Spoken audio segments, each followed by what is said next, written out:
The beginning of Parshas Chayei Sara deals with the purchase of the Marat HaMachpelah, and it's clear that Avram certainly doesn't want to be in the Beit Kvarot of Bnei Chet, but on the other hand, he doesn't even want to receive ownership over the Beit Kvarot based on a present given by one of the Bnei Chet, by Ephron, and he insists on buying it himself. And many years when I was in Rav Soloveitchik's shir, so he dealt with this question. And in order to explain to us the importance of achuzah, which one actually acquires with one's own money and creates ownership, not by somebody else's chesed and grace, by actually acquiring it and becoming your own in a very, very deep way, he explains this based on a story that he told us. Regarding Rothschild.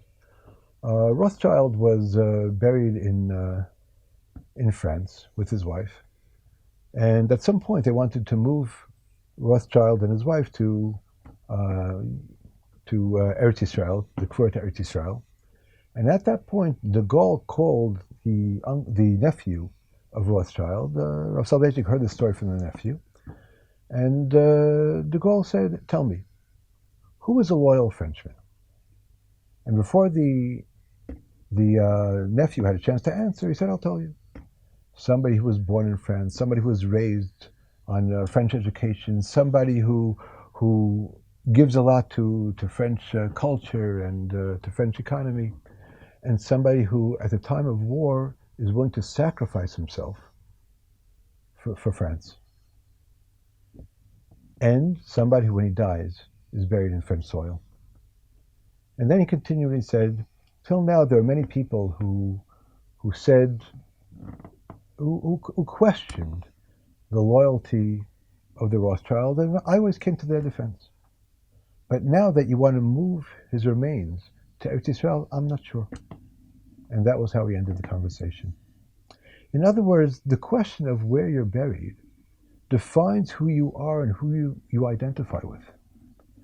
The question of a base kfaros where that's the eternal resting place is not only a technical problem where you're going to do away with the body, but it's a question of one's identity, one's basic identity.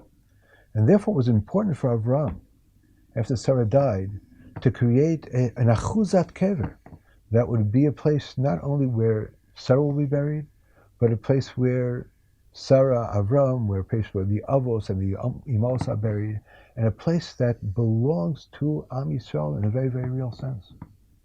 Not a place that they got out of the grace of somebody else, but some place that they bought, that they acquired, that's theirs and it remains theirs, la'ol me'ad.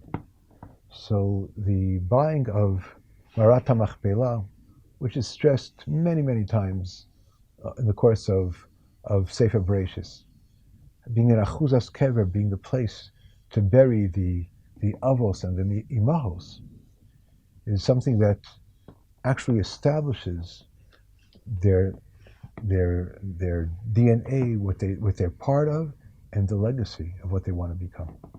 Shabbat Shalom.